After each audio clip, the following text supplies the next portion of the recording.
What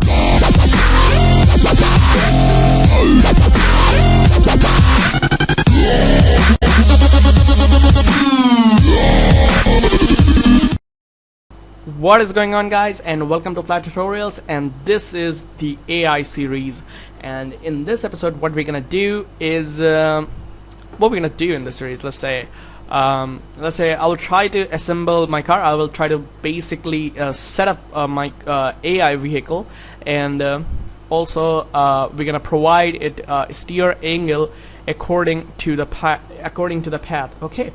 So in the last episode, what we have created is this script, this path script, which shows a white line which defines our path. Now this script has no, the path that this script stores has no value for our AI car. So yeah, we're gonna create a script that we're gonna tell the car what the path actually is, and so let me just move on to it. And also, before going further, I would like to explain to you one more thing which we're going to use in this episode is global workspace and local workspace. Now what global workspace is, in the Unity uses a wordspace system in which there are two types of word. Actually it's just one type of word which has two types of definitions, and you can see that this is global workspace. In global workspace there is a predefined origin. So let's say this is the origin, so it has 0 and 0 value. This is the origin, because if you put 3 objects in the workspace, these 3 objects will gonna have different values with respect to this origin. Now in local workspace, what happens is you put an object as an origin. So if you want to calculate the local wordspace inside of Unity, you have to tell Unity to calculate the wordspace of this object according with respect to this object. So this object will gonna be origin, and these object will gonna have the local wordspace value according to this object. So that's what local workspace and global workspace mean. In global workspace there's a predefined origin. In local workspace you put an object as an origin, or a vector point as an origin, and calculate other points inside of that word with respect to that origin that you have defined. Okay, now let's move on to the logic that we're gonna use to create the steer angle, or to the logic we're gonna let's just see. Okay, so this is gonna be our steer control system. It uses a really basic logic, and that is, if you look at this box, this is our car and this is the object where we want it to go, or you can say this is the path point. Okay, and if you and what we're gonna do in this episode is we're gonna create a vector. We're gonna create an imaginary vector. No, it is gonna be a vector. So we're gonna create a vector which will gonna be casting from our transform object. And also we're gonna put our car in the as the origin in the local workspace, and we're gonna calculate this object in that local workspace. So we're gonna cast array from our car to that object. Actually, it's not gonna be array; it's gonna be vector. So we're gonna cast a vector from our car to that object, and because it is in wordspace, the length of this vector will gonna be distance between these two objects. Okay, so how we're gonna tell our car to turn which side, right or left? How we're gonna tell our car? So we're gonna use a simple mathematics, and we're gonna create the and we're gonna take this formula, which is x position of object. We're gonna take the x position of this object, because x position will gonna define whether it's right or left. Okay, and we're going to divide it by the magnitude of vector, which is basically the distance. So if we're going to divide this by distance, we will going to get a value which will going to be in between -1 to 1, and this value will going to help our car to determine whether it has to go left or right. Okay, so let's see this in action. Okay, so I'm just gonna remove this. And if you didn't understand anything, please come to my Facebook page, or you can post it on forum, on my forum, not Unity's forum. I'm not gonna go there, and or you can post it in the comment section below. And while you were down there, you can click on that like button, yeah. So if you don't like this video, click on that like button. If you like this video, then be sure to click that like button. All right. So yeah, let's move on to it. Okay. So also we're gonna use a model of rival car. Now this object will be this model will be available in the description, so you can look at it. And also this is exactly the model from the car controller series, except it has a new texture, a red texture, and yeah, and nothing else has changed. So this model will be in the description, so you can check it out. Okay, so what I'm gonna do is yeah, this object will be in description. So all you have to do to get started is go to the artwork, and I'm just gonna delete this one and create a new folder, and let's name it rival car. Okay, so this is gonna be our rival car, and what we're gonna do is we're gonna drag these all three objects, or three files basically, and drag it inside of that folder. It's gonna take a while to import. Okay, so once it has been imported, you can select on this rival car model inside of the project window and go to rig and set it to none, because we are not going to be using any sort of rig inside of it. And then you can go to the materials folder, which will automatically going to be created by the Unity, and you can just go to that material, just double click on it and click on car AUV matte, and I'm just going to go ahead and assign my texture to it. I'm just going to select this material, and then I'm going to go back and drag this texture right here. So my car will be now textured. And now what we're going to do, oh, we should do one more thing. What we're going to do now, let's say, you know what, I will only need this car. So what I'm going to do is I'm going to drag this car right inside over here. And also what I'm going to do is I'm going to go here, select my body where the texture is attached. I'm going to set this to, you can set any type of shader you want. You can create your own shaders, but for now I'm just going to use this reflective shader.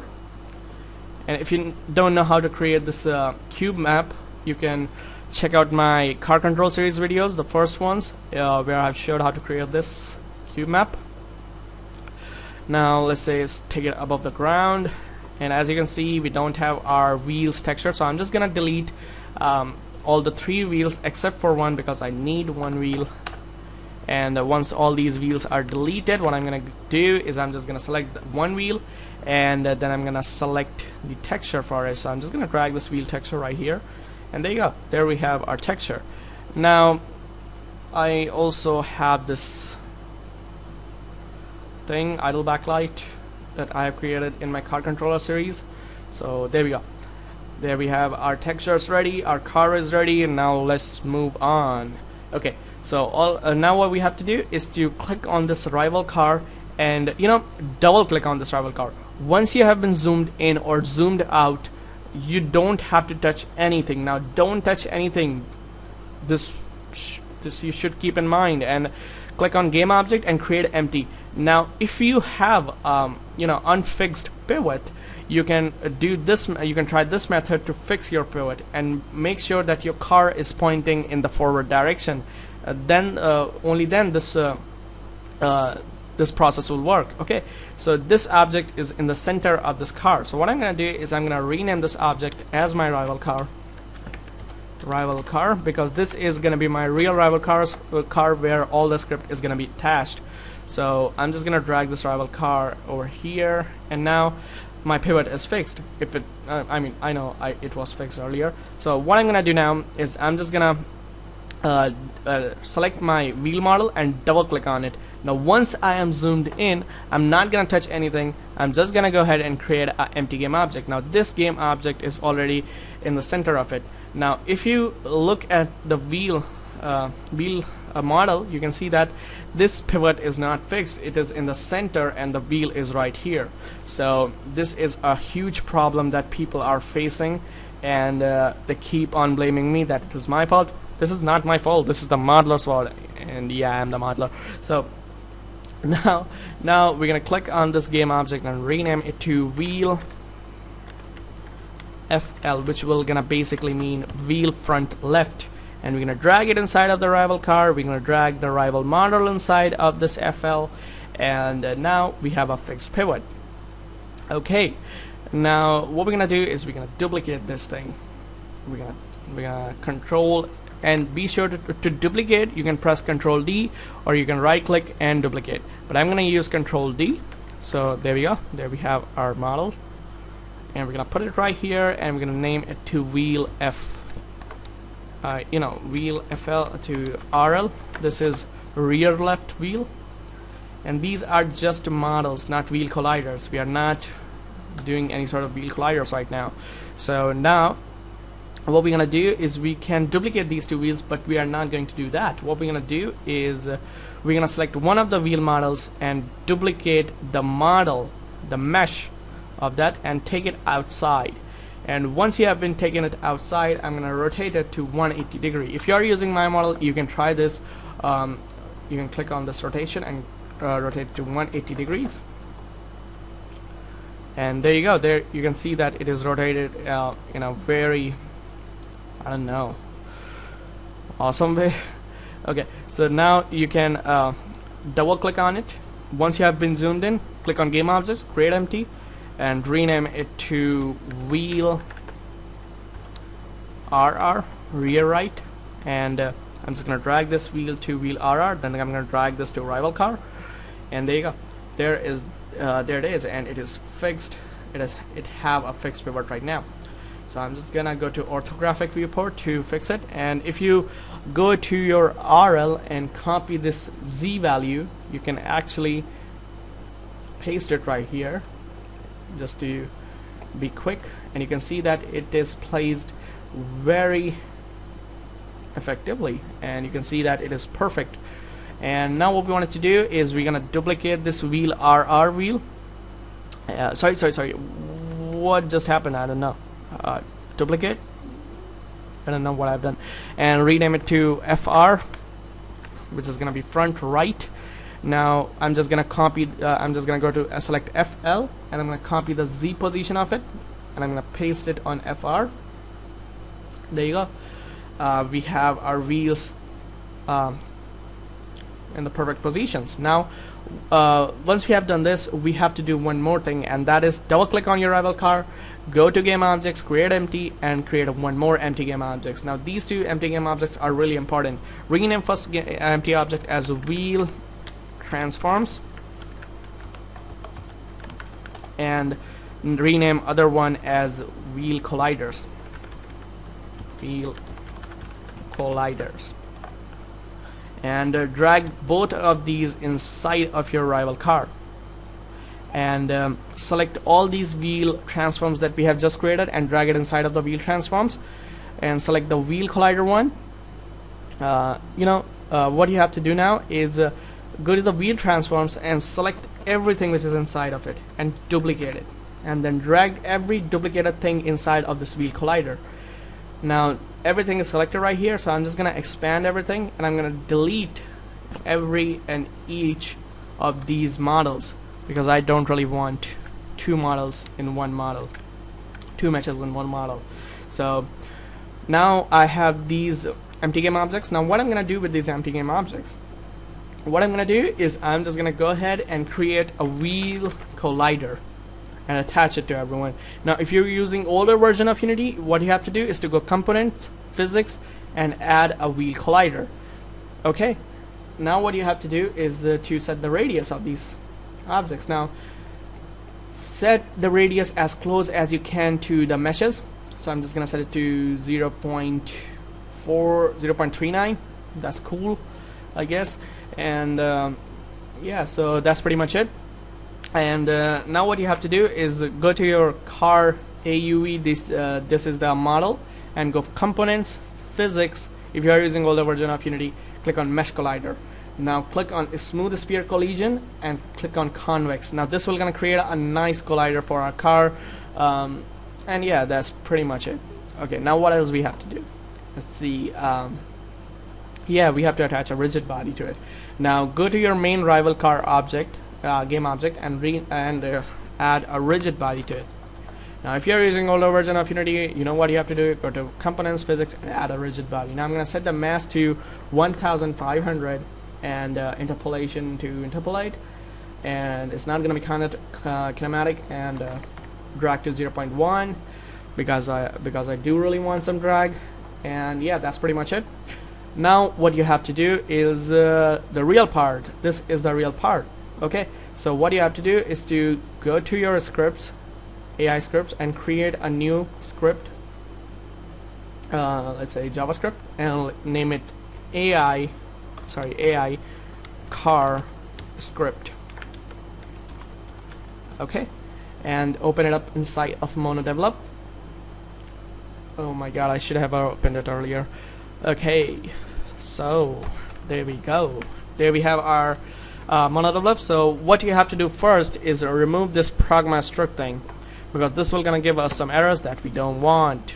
Okay, now what we're gonna do is we're gonna define some variables first. So first variable is gonna be variable array.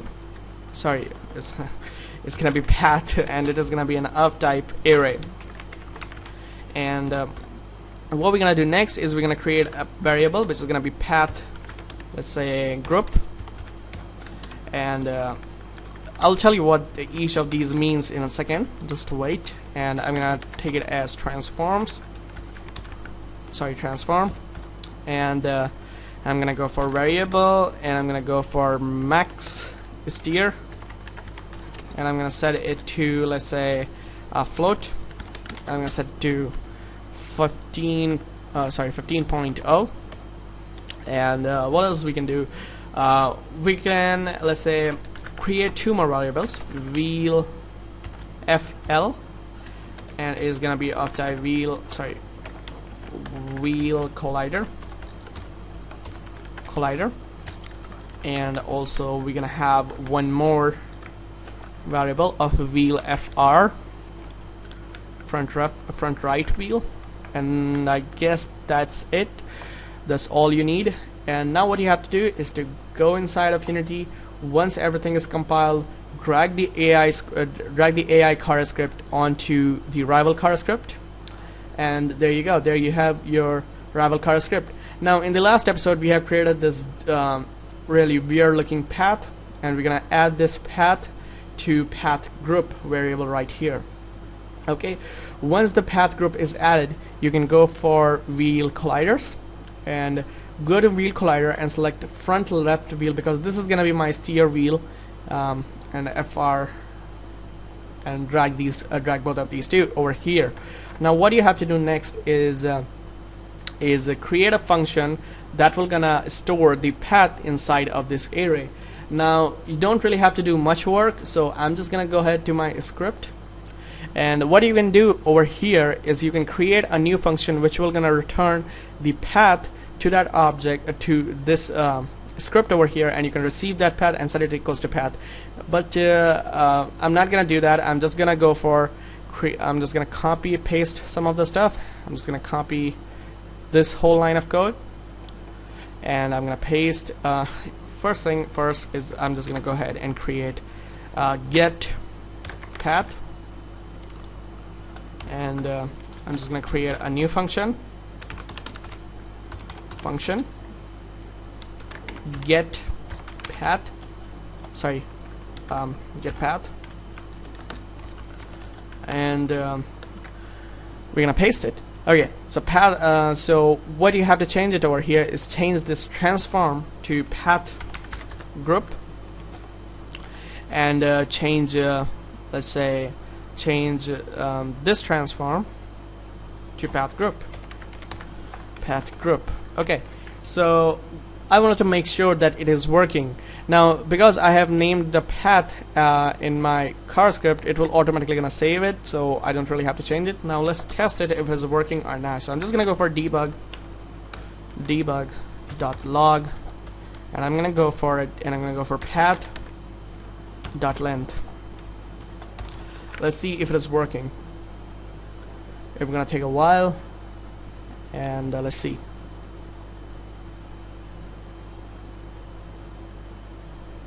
Okay, you can see that we get 5, which means it has 5 objects inside of it. and it means that it is working. So I'm just gonna remove it. I don't really need it right now. And yeah, now what we have to do is the main part. We're gonna create the steer for our car. So what we're gonna do is we're gonna go for, let's say, get steer. It's gonna be a function inside of the update, and we're gonna go for function get steer. And what we're gonna do is we're gonna create a vector like I have told you earlier. So what we're gonna do is we're gonna create a variable, and we're gonna go for a steer, let's say steer vector, and I'm just gonna set it to a vector 3, and I'm gonna set it equals to transform. As I told you earlier, that we're gonna put our transform as the origin, and we're gonna calculate that point inside of the workspace, inside of the local workspace with respect to our car. So it's gonna be transform, and there's a function that I really like to tell you. It's called inverse transform point. Now what this means is inverse transform point. If you have tried transform point, what transform point does is converts the local workspace into the global workspace. Now if you have a point in the workspace, in the global workspace, this inverse transform point will gonna convert that point in the local workspace. That's all it does. So we need to give it a point, a vector 3 point. So what we're gonna do is we're gonna go for vector 3, and we're gonna give it a point. Now what point it is gonna be? So it's gonna be path, and also we're gonna create a new variable. Okay, so this variable is gonna be current path object, and I'm gonna set it to int, which is gonna be an integer, and I'm gonna copy this, and we're gonna go for path current path object dot position dot x, and now I wanted to set this vector's position to my car's position, because I don't really want it to disturb the magnitude. So so I just really want a straight vector with no deviation on the y point. So I just wanted to go for transform dot position dot y, and we're gonna go for third one, which is let's say, which is gonna be this. So I'm just gonna copy this, and I'm gonna paste it right over here. I'm gonna change x to z, and that's all it is. And let's see if we are getting any error or not. Okay, it is working pretty fine, so yeah, we can go further. Now what we're gonna do is we're gonna calculate the direction of where we have to turn. We have to turn left or right. So we're gonna go for a variable, and we're gonna go for new steer, and we're gonna set it to float, and we're gonna set it to equals to max steer. Now what I'm gonna do is I'm just gonna go for over here, and I'm gonna go for I don't know how I wanted to do this, and that is, I'm just gonna go for max steer, and I'm gonna go for over here, and I'm gonna go for, let's say, steer vector, and steer vector dot x by steer vector dot magnitude.